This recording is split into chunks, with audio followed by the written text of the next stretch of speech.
હાઈન પડી ગયો. હા હાલ આપડે સેટ માં મૂળ લઈ લી પછી ભાગી આપણે આમે જવું હોય પછી ખબર હે ને તને ક્યાં જવું હોય વાંધો આપણે. નહીં. હાલ હાલ હાલ.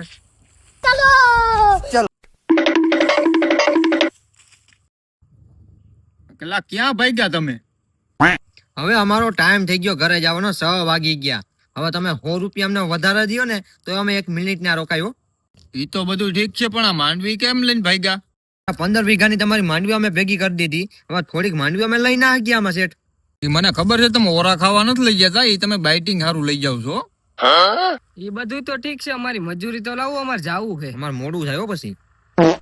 હવે મને ખબર છે મેં ખિસ્સામાં જ રાખ્યા હે. આ છોકરા કેવા હારા હે. મારી 15 વીઘાની માંડવી 2 જણાએ ભેગી કરી દીધી. બપોરે પોરોય ના ખાધો. હાલ આને 300 રૂપિયા મજૂરી નહીં પણ 500 રૂપિયા દઉં. અરે 500 રૂપિયા નહીં પણ આને 1000 રૂપિયા મજૂરી દેવી જોઈએ. એ ભાઈ તમે હાવ ઠાઠા ઠૈડા કર્યા હો. તમે 250 માં નથી પોહાવ એવા. આલ્યો જોતા હે ને કે રાખી લો. ના ના શેઠ આપી દે ને 250. આ 2 દી મજૂર ના મળે તો ગમે હાથે ભેગી કરી લેવાય, બાકી હવા મજૂર ના કહેવાય. હવે મારા બેટા ગાડી જ કરે લે.